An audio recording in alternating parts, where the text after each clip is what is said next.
أعوذ بالله من الشيطان الرجيم بسم الله الرحمن الرحيم والصلاة والسلام على الهدى والمتقين سيدنا محمد وعلى آله وصحبه أجمعين رب اشرح لي صدري ويسر لي أمري واحلل عقدة من لساني يفقه قولي.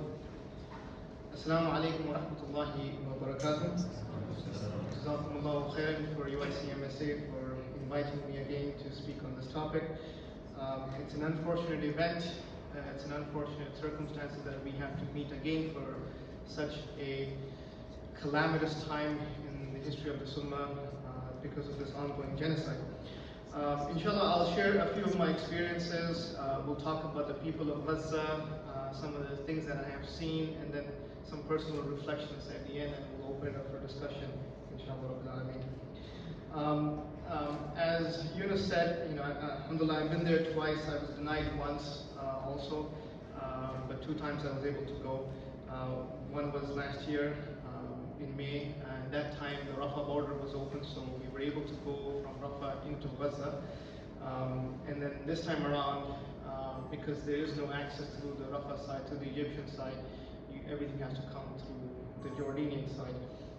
That picture on your right is just the route that we took. From here I landed in Cairo. We got our equipment, medical supplies, etc. So kind of coordinated and then made a trip across the Sinai into what was the Rafah crossing at that time. That whole trek was about 17 hours. Non-stop checkpoints after checkpoints after checkpoints on the Egyptian side, to make sure that the Egyptians were sort of essentially maintaining the genocide from the very beginning, and that's being done across both borders, even with Jordan. Nonetheless, it was a hectic sort of trip, and subhanAllah, we finally entered on the Rafah side. And then this trip around, you land in Amman, and then the night before is when the IDF tells you you're allowed to go in. Until then, you're still uncertain. It's all up to the IDF to allow you to enter or not. From there, when you cross into what is considered proper Israel, you get led by a UN convoy led by IDF soldiers. You go through what is considered Israel or illegal occupied territories, and get into Karam Abu Salim on the Gaza Strip area. This trip did not take that long. It was about 10 hours or so. But nonetheless, this was the morning of right after Fajr where we left. This time around, we had a group of 14 doctors that were supposed to enter into Gaza on this particular mission. Included everybody from general surgeons, ENTs, vascular surgeons, and so on and so on. But the night before, they only allowed the 2 of us. So they denied everybody else. It was myself and another orthopedic surgeon that were able to go in. And you're at the behest of the Israeli Defense Forces, or Israeli occupying forces, I would say, of who they allow and who they don't allow. There is no rhyme or reason. They can just deny you without any reason given. And there's restrictions of what you can take. They only allow a suitcase with personal items, and that's it, nothing more than that. You can only take about $280 worth of money to just help you spend something, whatever you want to spend over there. But they confiscate medical equipment, they confiscate food, they confiscate baby powder, or baby formula, right? So there are doctors who try to get in with just baby formula, they confiscate that. So, somehow this time around I was able to sort of get in about 3 pacemakers because they needed there. But subhanAllah, for some reason, I was able to get those through. But otherwise, they confiscate everything. And when you go in, you're greeted with stuff like this, where you have constant bombing going off left and right all across the Gaza Strip, and the bombs are non-stop. You can hear them, you can feel them, you can hear the vibration and the sonic boom and all of that stuff of the jets flying. There are these drones that fly 24/7 non-stop. You can hear them throughout as soon as you enter, you will hear these zananas, as they call them in Arabic, that constantly going across, surveilling the people. And you get to see scenes like this, that's not a beautiful sunset in Gaza. That's a bomb going off that's lighting up the night sky. These are those 2,000-pound bombs that they talk about. Those are the bombs that I felt, and the people are accustomed to it. And that's the type of incendiary warfare that is going on, where it lights up the whole sky. You can see these things coming down, and you know for a fact there's going to be mass casualties coming in. The majority of the people are dead already, and there is apocalyptic scenes, complete destruction of neighborhoods. Everything has been flattened. If there is any building remaining, they target that to bring that down. And you will have 10 cities like this, where people are just living on the beach, on the sand. This is Mawasi, which borders the Mediterranean, and they're just living in sand in tents, if they're lucky to have tents. Many of these tents were either supplied by some aid agencies, or people just gathered tarp and put something up with some wood and so forth. There is no water, there is no electricity. If you have to go to the bathroom, they dig a hole in the sand and then they defecate or they urinate in that, and that's about it. That's the day-to-day life. Those black things right there on the bottom are water tanks that may retain some water, but that is supplying, hundreds of families in just that area.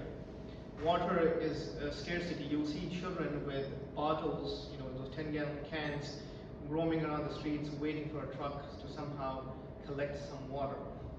The water can only come if the IDF allow some trucks to bring in some water, but otherwise the people are just collecting rainwater, or they're able to sort of dig under the sand and get some table water, which is quite dirty, and they somehow have to filter all of that. But then nonetheless, there's waterborne diseases, there's skin diseases, children have, it's only because the proper hygiene is not there, because soap, which is something that is basic necessity of human life, is not there. So you will have children with skin diseases because they haven't had a proper shower, because soap is not there. And this is the hospital I was at. It's called Nasser Hospital. Last year, this hospital, these pictures are from last year. This hospital was completely attacked and destroyed. They obviously bombed the ambulances. They arrested doctors and nurses, abducted them, and one of the doctors I'll show you later on, who was abducted during this particular time. That's a dialysis center that was destroyed. Anybody who's a diabetic or who's on dialysis, they know that without dialysis, you will survive a week, maybe 2 weeks at the most, and it's a death sentence. So they purposely destroyed the dialysis center. Somehow, they were able to restart the dialysis for some patients because of equipment that was brought in by some agencies, but the whole building has been completely destroyed. And in this area, they basically surrounded this whole hospital, and the same nonsense that they repeat, okay, Hamas, tunnels are underneath the hospital, all that nonsensical propaganda that they have done. But they have gone after every single hospital that's there. They have been destroyed. Some have become non-functional. But the Palestinian people are pretty resilient. This are body bags on your right side with zip ties. They massacred people, or they killed people in this hospital, including patients, doctors, nurses. You just don't know, because there is no identification. The only way you know that someone has passed away is if the family member realizes so and so is not here. That's a human bone on the other side. That's a human bone that has been laid bare because of the massacres that occurred. One of the doctors saw this, and he buried the bone in the ground, because we give it its proper rights as Muslims to give the proper respect for human life. But that's what you get to see. So this is this year, where, as I said, the Palestinian people are, obviously, we know they're very resilient. The hospital was restarted. These are some tents in front of the hospital for patients to stay, because they're overrun by patients, men, women, children, and there's no space. They, this area right here is where all of the sort of destroyed ambulances and bodies and so forth were there. The building on the right here on the back in the center, that's the dialysis place. The white tent on the far left is a masjid. The building on the far left, far left is that's the mortuary, and that building right here on the right is a storage facility which they attacked as well. A few days after I left. But that's what you see here. This is the wall of the hospital compound by the palm trees, and everything beyond that wall at night is pitch dark.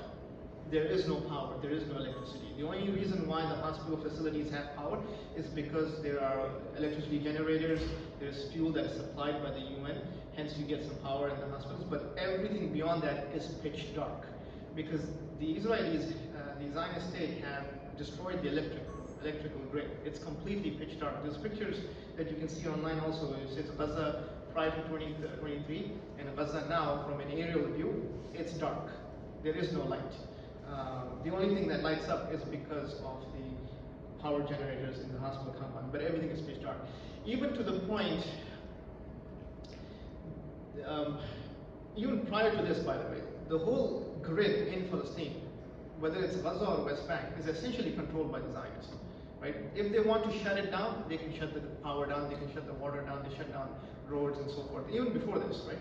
So what the people used to do was that they would have solar generators, solar panels, to maintain electricity in their homes.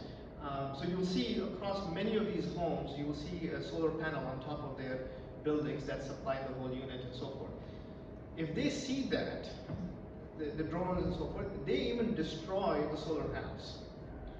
Because they want to ruin every ounce of comfort that you may attain of what is considered proper life.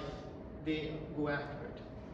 Okay? And that obviously is an act of genocidal regime.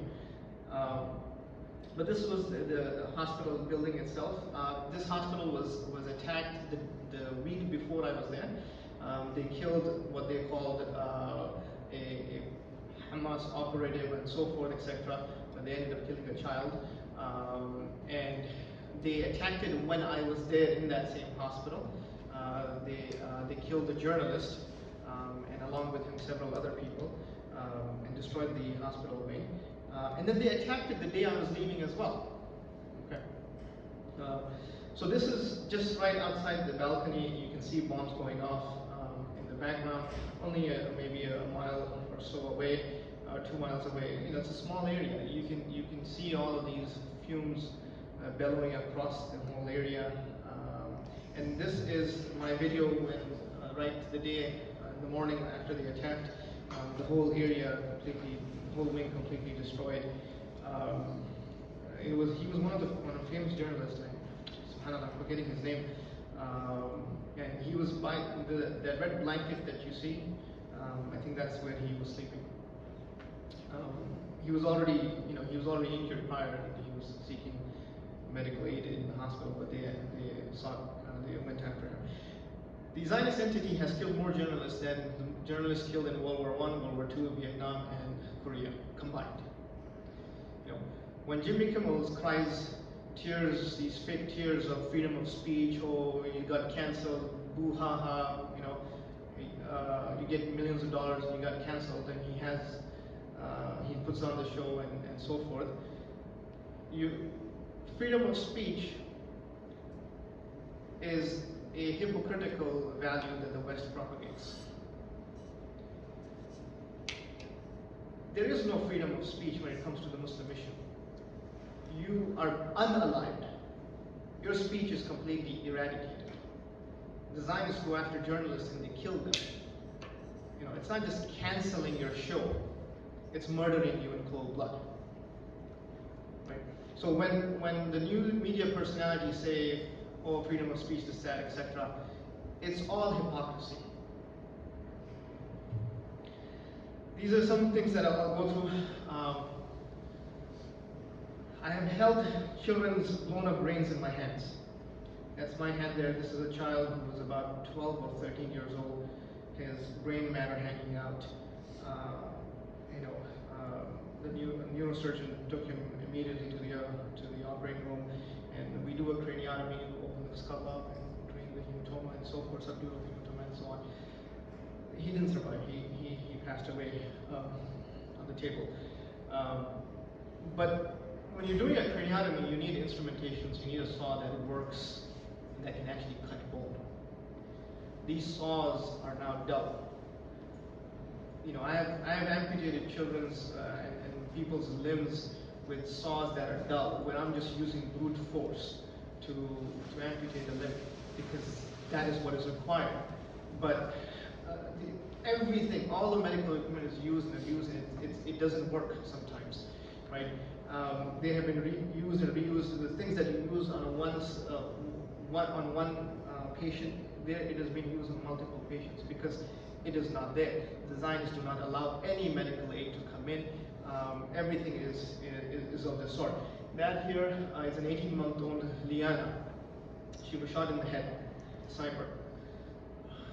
She was in her mom's hands and arms when she was brought in, and the mom does not know why she's not responding, because she doesn't see anything. And then when we examined her, she had a bullet hole in the temple where the brain's blown out from the back. That's an 18-month-old. Okay.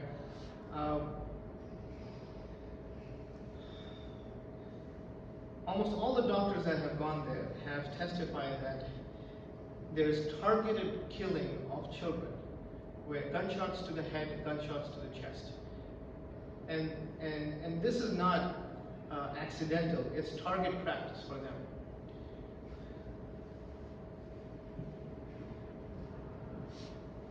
That's the evil that you're witnessing.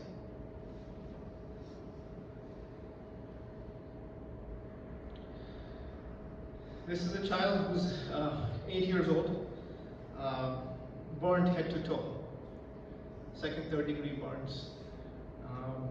His eyelashes are burnt, his hair is burnt, his face is burnt, his limbs are, I mean, head to toe he's got burns. And that's just a dressing change. You gotta put the kid under anesthesia to just change the dressings out. Kids, that child, I don't recall if he survived or not, but majority of the kids will pass away like this. You cannot treat injuries like this in those hospital settings. Even here, if you go to your local hospital, you cannot treat this. You have to go to major trauma centers, burn units, and so forth, right? If you go to your local hospital, you know, Naperville, wherever, Edward Hospital, you're not going to be able to treat this. Such injuries are transferred to university settings and so forth, and you have dedicated teams, multi-specialty teams to treat injuries like this. There you don't have anything. This child does not even have a gown. You know, when you go to the hospital, you expect a gown, something to wear on your body to cover your nakedness. This is just sheets that we use to change dressings, and that's all this child has.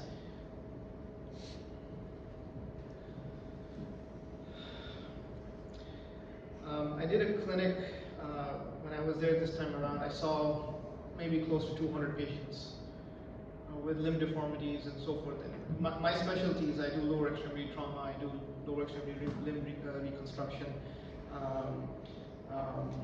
and limb salvage and stuff like this. You know, they brought me this child who has a femur fracture on the left side with an external fixer. Those are the rods going into his leg. That has been there for months, and the bones are not healing. He's got a drop foot where he cannot move his ankle up or down. He's got wounds on his foot and heel, which will most likely not heal. He is unable to walk. He has excruciating pain. If you touch him, he screams of pain. He's got an elbow fracture, that his elbow is stuck in this position. He's got traumatic brain injury. He's had multiple surgeries. And his parents have been killed. The person behind him, that's his uncle, who's taking care of him and is obviously taking care of his own children. And they brought him in. Doc, can you do something for him? I said, I can't. There's nothing I can do. honestly, I said that there's nothing I can do. I can't remove your external fixator because the bone has not healed. There's not much we can do for the foot because it's not going to move if you have nerve damage, right? More than the body, the child's mental state is not there. Right? He's got traumatic brain injury. He is in excruciating pain. You touch him, he does not know where he is. All I did was give him 2 pieces of candy. That's it. Right? The Zionists don't even allow this child to leave, man. They don't even allow this child to go to, oh, we'll have the best healthcare in the world. Come to US, we'll treat you. The ones you bomb, they somehow want to bring them here for what? Some better treatment. You know, look at that. Look at that. The irony, to say the least.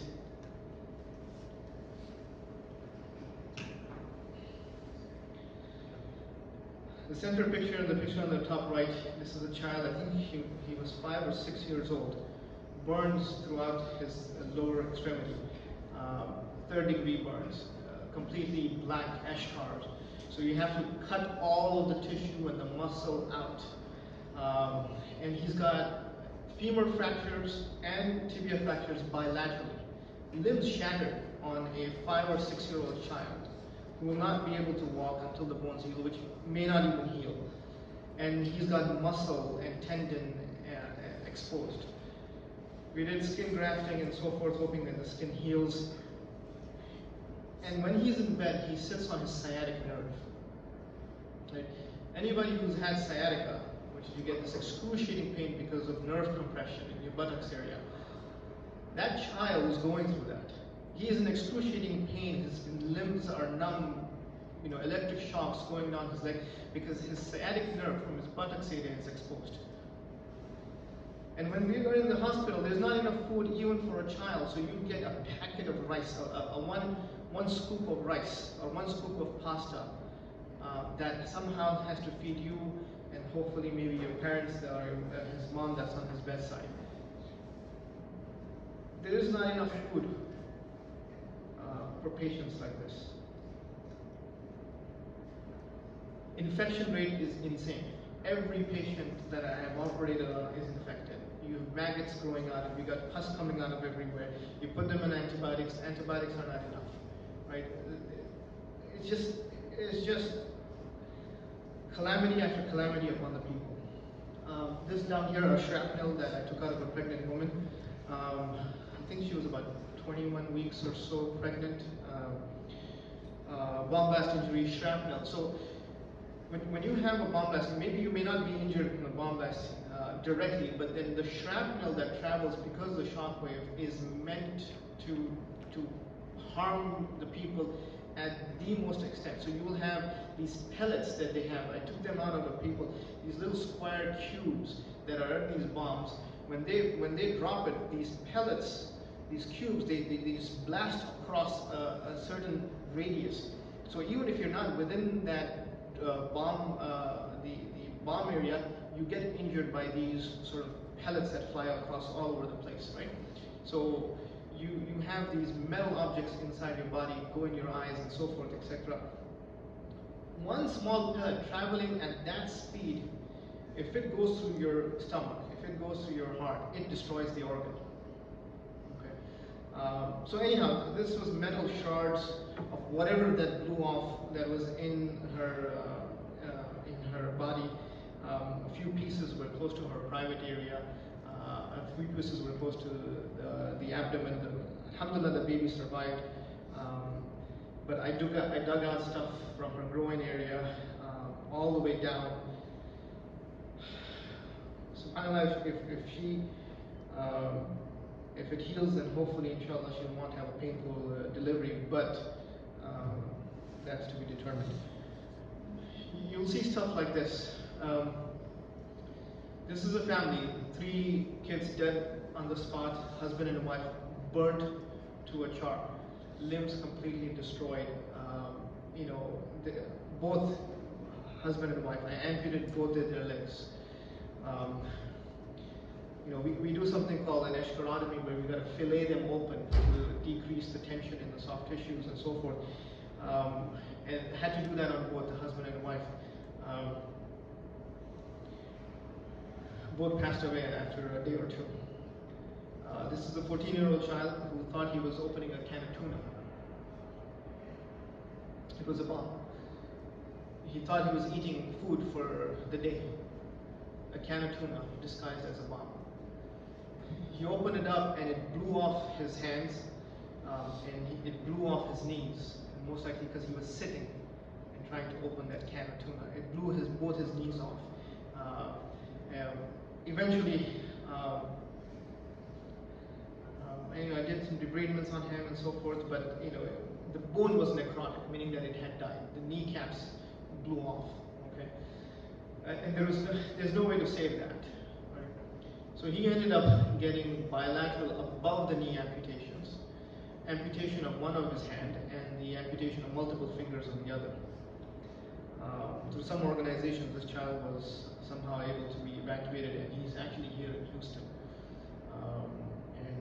He was fitted with a prosthetic device and so forth, and he's trying to make the best of his life and walking with a prosthetic limb on both sides. But the very country that bombs you, now you bring a charity over here, take some charity from your occupier. That's how I look at it. I don't have sympathy for the occupiers. Yeah, you brought in a child to treat him for medical aid, but you're spending billions to bomb every other child that's out there. Your charity does not mean nothing.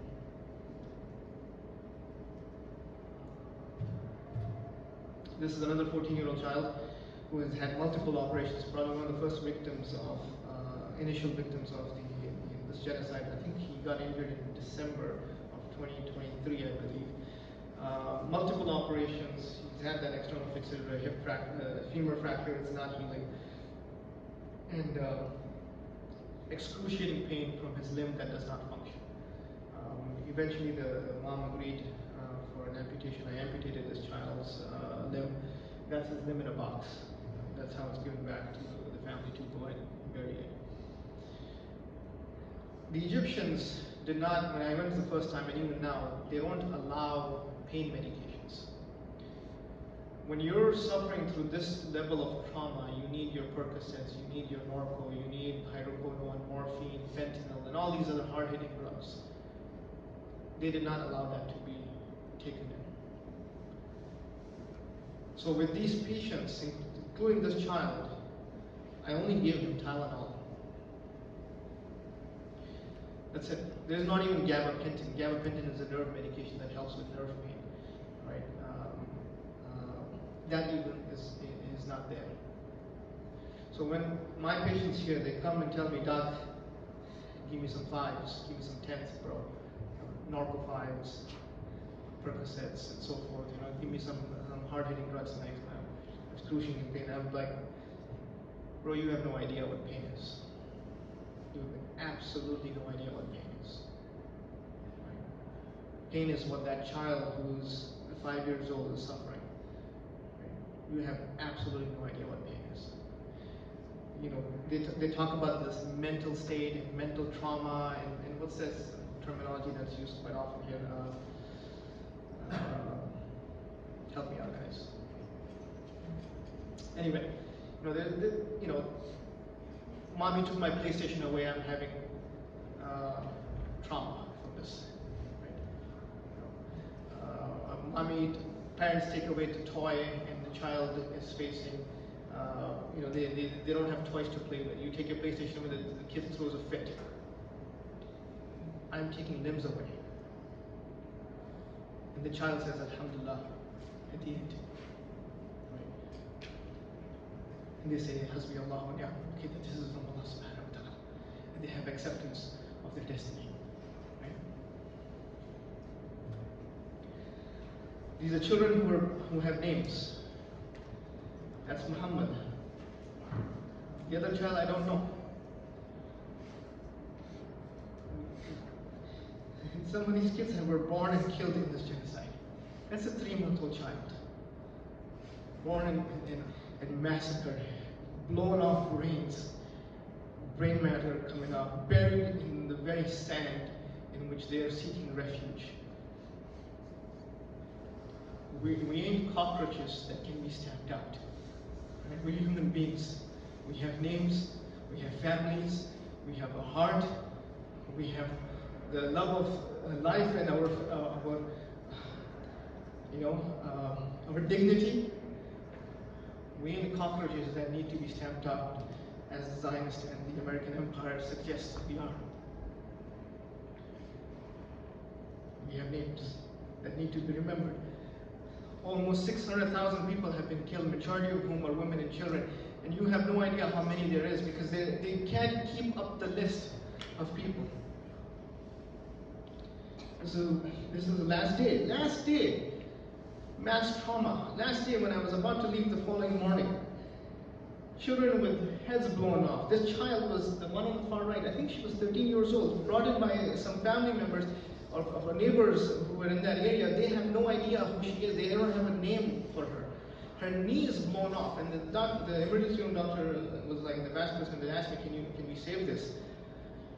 I said, we can try, but Allahu Alam, the point is not just that. She's got a traumatic, her brain matter is hanging out. That needs more precedence of a child. That center picture is another child, limbs blown off. That child on the top left, that's a rag holding up as a tourniquet to help stop the bleeding from her being bled out through her arm that has been completely shattered. That's the arm that's been completely shattered. And that rag around her armpit is just that rag as a tourniquet.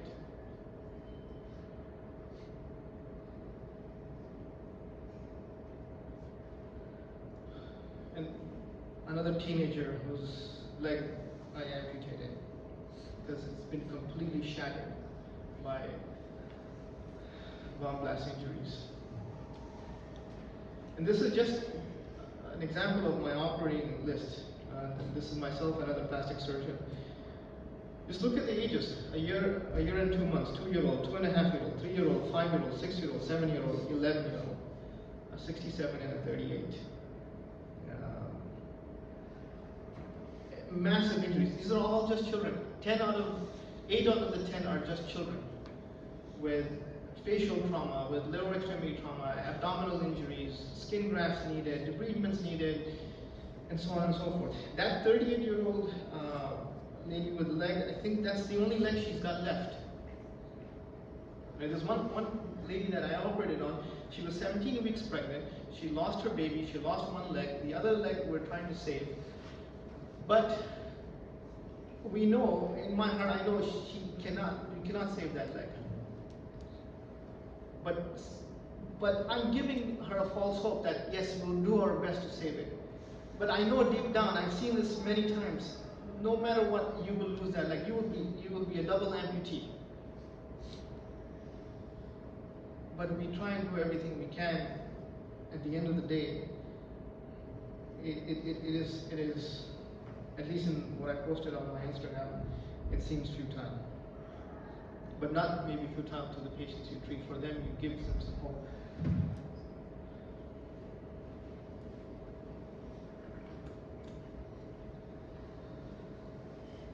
So who are these people? 2 years on, what have they given? Allah subhanahu wa ta'ala says, قُلْ إِنَّ صَلَاتِي وَنُسُكِي وَمَحْيَايَ وَمَمَاتِي لِلَّهِ رَبِّ الْعَالَمِينَ. That say, surely my salah, my sacrifice, my life and my death is only for the sake of Allah subhanahu wa ta'ala, the Lord of all worlds. What keeps them going? What allows them to sustain this? What allows them to continue to resist the occupation, to continue to have hope in Allah subhanahu wa ta'ala, is because they realize that everything that they have done, everything, they have sacrificed everything. Their homes, their properties, their food, their children, their men, their women, every single ounce of comfort, every single part of this dunya has been sacrificed by these people. And they come back and they say, Hasbi Allah wa ni'mal wakil. They say, قُلْ إِنَّ صَلَاتِي وَنُسُكِي وَمَحْيَايَ وَمَمَاتِي لِلَّهِ رَبِّ الْعَالَمِينَ. that I have given everything for the sake of Allah subhanahu wa ta'ala. Because we know that no one is coming to save me. No one is coming to save the people in Gaza. They have all washed their hands off of them. They have all sold them. Nobody, no institution, no Western nations, no Muslim leaders are coming to help save them. But their reliance is only on Allah subhanahu wa ta'ala. And this is the last day I think the last day or the day before, I don't even remember, but I am soaked in blood, head to toe, trying to save a person who was a young guy. His limb is completely shattered. I basically just took his limb and snipped. That's it. It was hanging by its skin. He's got completely blown up backside. His private parts, the rectum, etc., is blown up. I have his spine in my hands. He's bleeding out, while the Muslim rulers are making deals with the Zionist entity in the American Empire, selling the beloved blood of this ummah for some measly dollars. $400 million plane was given to Trump by the Qataris. Almost $1 trillion worth of money was given to these Zionist entity in the American Empire to maintain their occupation, to maintain their genocide, to sell off the blood of this ummah for the sake of this dunya. Whereas the people in Gaza, the people of this ummah, we love the akhirah more than this dunya. Every one of them, they're waiting for their turn to be shaheed. If you speak to the people here, if you ask them what is the solution, they say only Allah subhanahu wa ta'ala knows. You ask them about the future, what do you expect? It's Allah, this is with Allah. We're only waiting our turn to be slaughtered. We're only waiting our turn to be shaheed. And this is the masjid in the hospital compound that I prayed every day. Jummah, Salah, and so forth, Fajr, and so on. A simple masjid. It's a tent with some carpet. It's not your $1 million chandeliers and $1 million massages that we have in our communities. The iman in this masjid is much stronger than some of the iman in maybe our masajids. So one day I was praying, it was time of Fajr. Bombs were going off right outside. You can hear the projectile. You know, like when a bomb comes out, you can see boom. You know. You can hear that, so that means it's very close. And no one is flinching. No one is flinching because they know, alhamdulillah, if we die shaheed. No one's running away. And that's falling. I'm in such that these bombs are falling. And you don't know, it could be right there. Because they did bomb the hospital while I was there. They did bomb it when I was leaving as well. But there are janazas that go on regularly, day after day, multiple times a day, men, women, children. It's a constant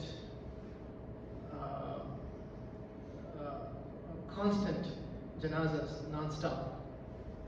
And in that area, the Imam of the masjid, he's growing flowers.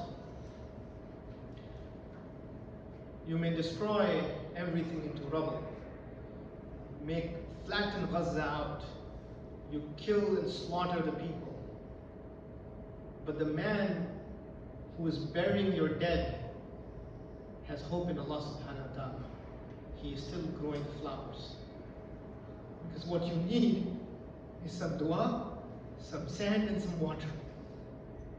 Because he has hope not in men and women in the world's institutions and the empires and the Arab leaders and so forth.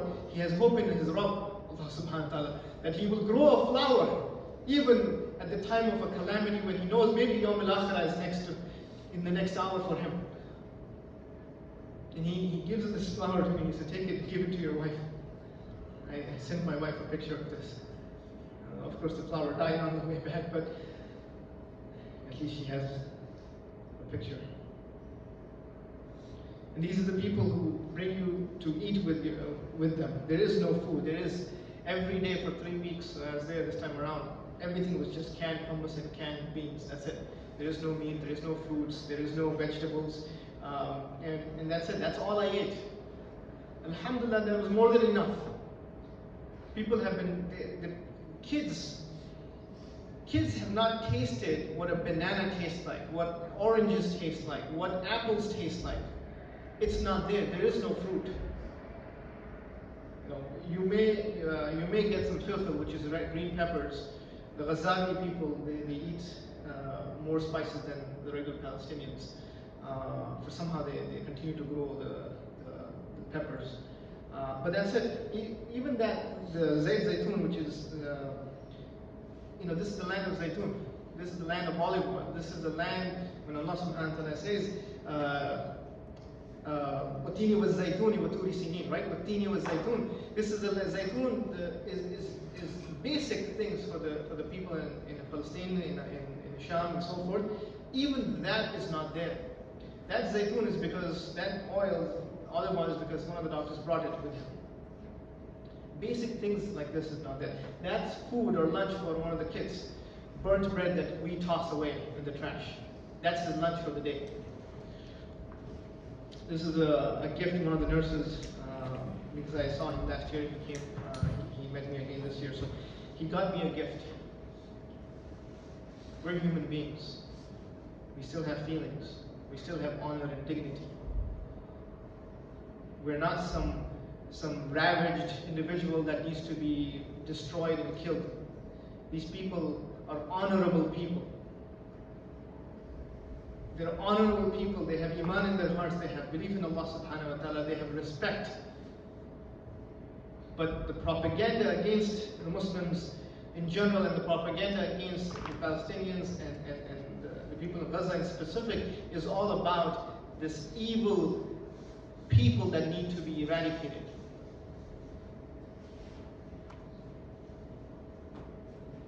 This is one of the anesthesiologists. That's his home that's been destroyed. These are craters from bombs in that area. He invited us to his burnt out home. They were able to salvage a table, and that's grape leaves and some macaroni and cheese from the box. But that's all they have. But they invited us to their home. Let me go through this a little bit quickly here. That person on the top right, he is one of those doctors that was abducted last year. He's the head of the orthopedic department at Nasser Hospital. He was taken in, abducted by the Israelis.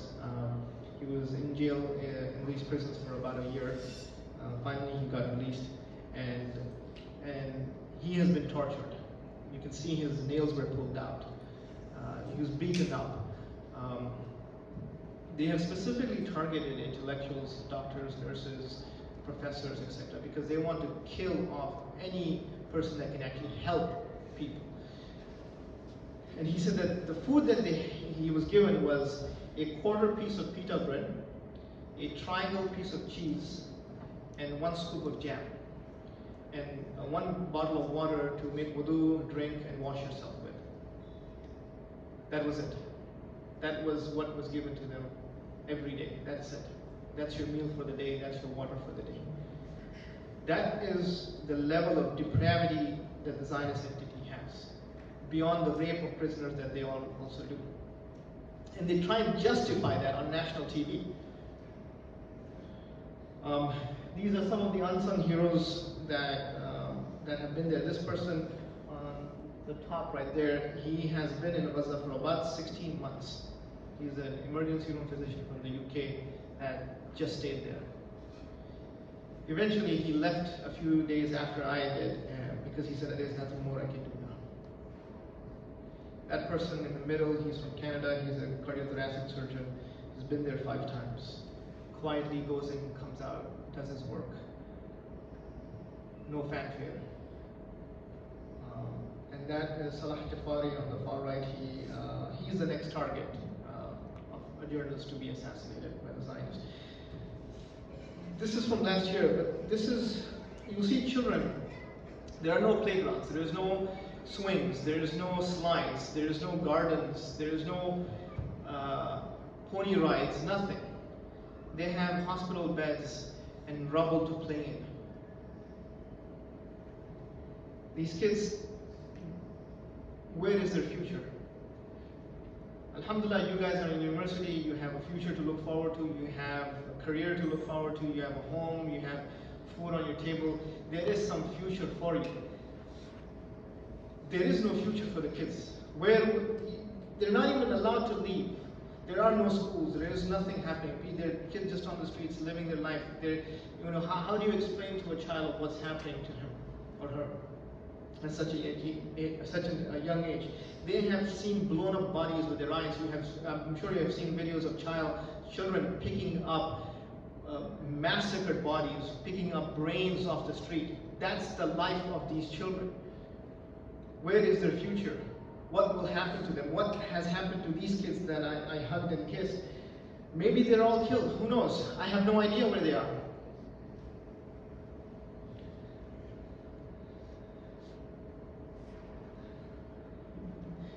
These are children who gave me some gifts on my way back. It says Dr. Ahmed. Little pocket, a little purse with some souvenirs and some biscuits and something to take home with me, with some beads that they made. Wallah, I don't deserve anything. I went there for the sake of Allah subhanahu wa ta'ala, for the sake of these kids. But they give something back to you, to carry with you. I can leave. They cannot. They're only waiting for their slaughter. And on their way back, you see these genociders in their tanks, where fuel is supplied by the Egyptians and the Turkish and the Azerbaijanis, where water is supplied by the Turkish country, by Turkey. I don't know if you knew this, but Israel gets water from Turkey. When our Ummah is starving, Turkey continues to supply water. And I'm not talking about the Turkish people, I'm talking about the leadership here. When I say Egyptians or Jordanians, I'm not talking about the Ummah. The Ummah is innocent. The Ummah is free of these traitors that sit on top of us. Right? Turkey continues to have almost $20 billion worth of trade year in, year out, and it continues to increase. And Erdogan comes and cries his crocodile tears while completely allowing this to happen. Egypt does the same, Jordan does the same, all of these other Muslim rulers do the same. They are as complicit in this genocide as is the Zionist entity and the American Empire. So the first time when I was there, they had attacked Rafah and the Rafah border was closed, so we were essentially stuck there for a few days. If you guys remember, last year there were 20 physicians that were quote-unquote stuck in Gaza. I was one of those because the whole border crossings were closed off and they were just massacring Rafah. So somehow the British Embassy and the American Embassy, etc., they were able to evacuate us. And by the way, they don't care. If you get killed, they don't care. But it is good PR to save American doctors. You see what I'm saying? If you get slaughtered, fine, doesn't matter. You're just another Muslim. It doesn't matter. But it's for PR's sake. Okay, you got to get the American doctors out. Anyhow, Allah subhanahu, the plan was last year. The plan was to go back from Cairo, but subhanallah, that did not happen because Allah planned something else. Right? Allah is the best of planners. And Allah subhanahu wa ta'ala took us to Jerusalem. They asked us, where do you want to go, to Tel Aviv or Jerusalem, to your way back home?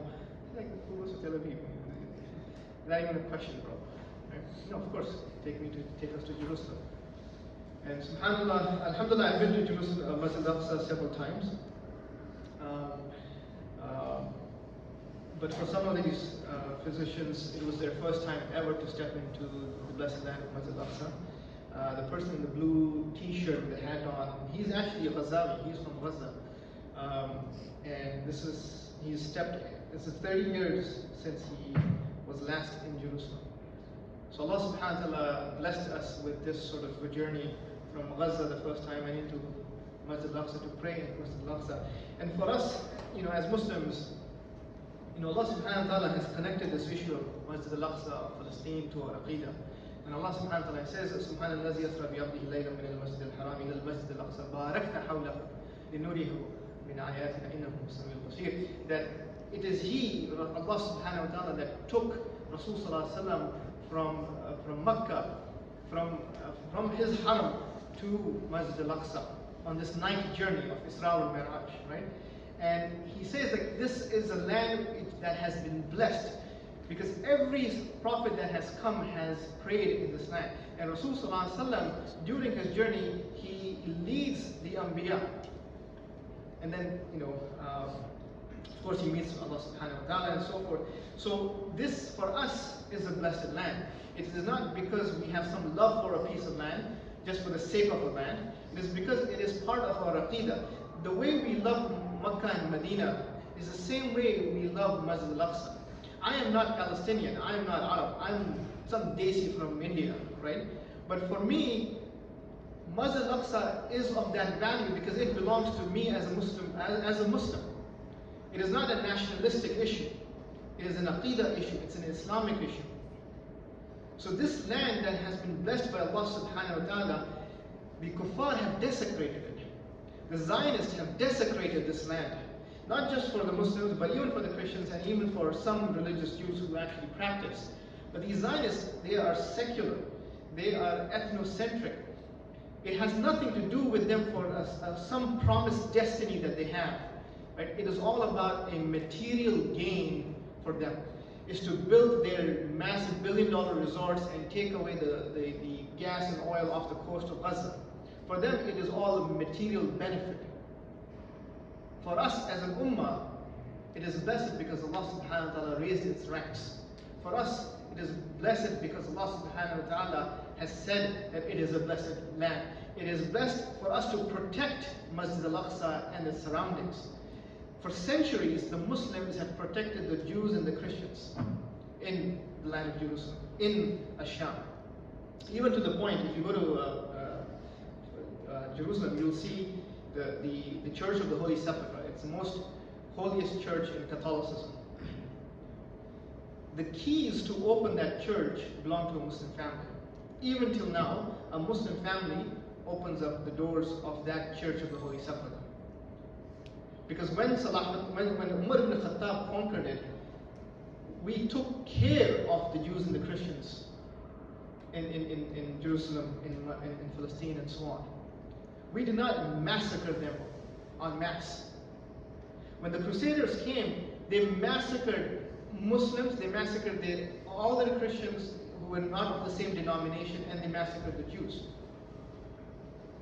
When Salah ad-Din liberated Masjid al-Aqsa, he brought back the Jewish families that the Christian Crusaders had killed or run them out of the city. Our history is of justice. It is not what the Zionist entity does.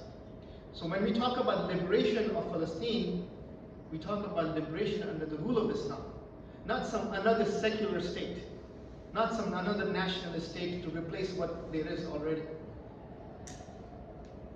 This year, after my mission in Gaza, when I came back, about 10 days later, I went for Hajj. Subhanallah, subhanallah, He has blessed us with many blessings. And Allah subhanahu wa ta'ala brought me to His home. And I was able to do Hajj with my wife. This is Arafah. As we know, Arafah is Hajj.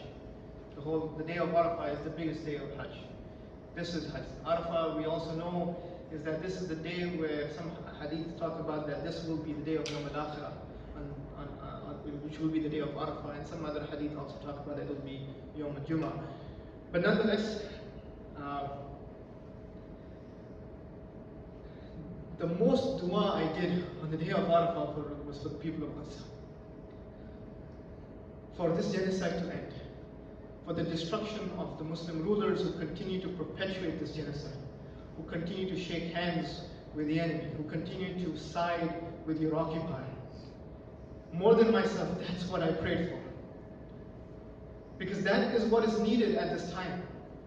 2 years on, I'm here again. 2 years on, genocide continues unabated. 2 years on, the bombs continue to fall, despite the 20-year peace plan, the 20-point peace plan, this plan, that plan, etc. It's all false. they're all lies. They seek your eradication. And they claim to have some Abrahamic faith. They claim to have some allegiance to divinity, to some religious rite. But Allah subhanahu wa ta'ala, He said, look, قُلْ إِنَّنِي هَدَانِي رَبِّي إِلَى صِرَاطٍ مُسْتَقِيمٍ دِينًا قَيِّمًا مِلَّةَ إِبْرَاهِيمَ حَنِيفًا وَمَا كَانَ مِنَ الْمُشْرِكِينَ. That say, tell the Jews and the Christians, surely my Lord has guided me to the straight path, a perfect path, the path of Ibrahim alayhi salam, the path that Ibrahim alayhi salam took, and he conveyed it to conveyed it to his children and so forth. The path that we adopt, the path that is connected to Rasulullah sallallahu alaihi wasallam, and goes back to our father Ibrahim alayhi salam, an upright path. So your claims of some divine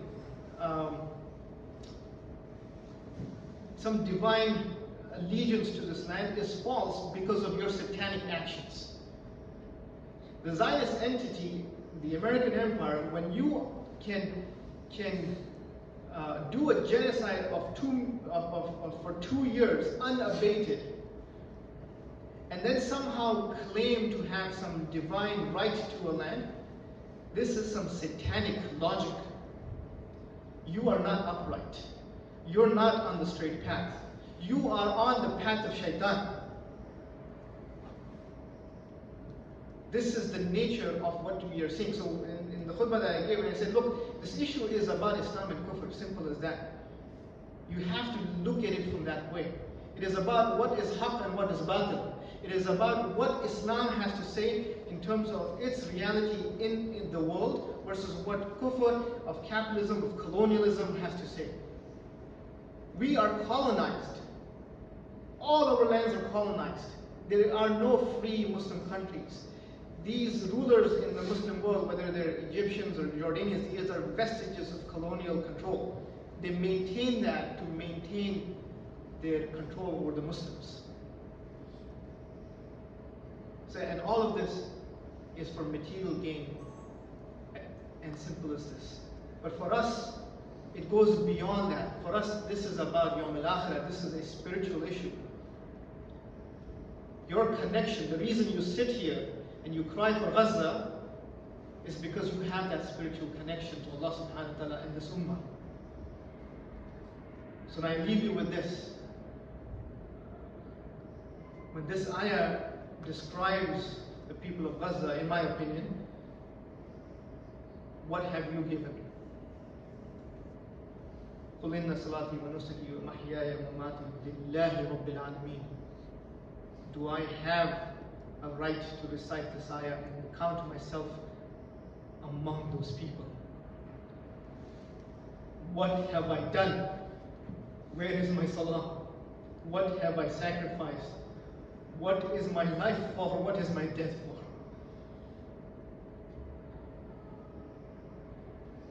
And that's the self-reflection that we all have to do, including myself. And maybe one day, on Yawm al-Akhirah, I can see the children that I treated, I can see the child whose brains were in my hands, or the child that died in my hands. Maybe that day, I can say, Ya Rabb, I did some minuscule act. Please save me from hellfire. That's the least that I may have to offer in front of Allah subhanahu wa ta'ala. Wa akhiru da'wana alhamdulillahi rabbil alamin.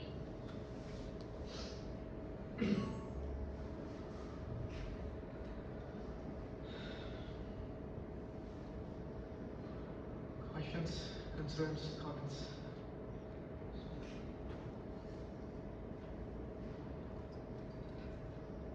I just want to know your surprise whenever you hear, I mean, I wouldn't even consider it a war zone, it's a genocide.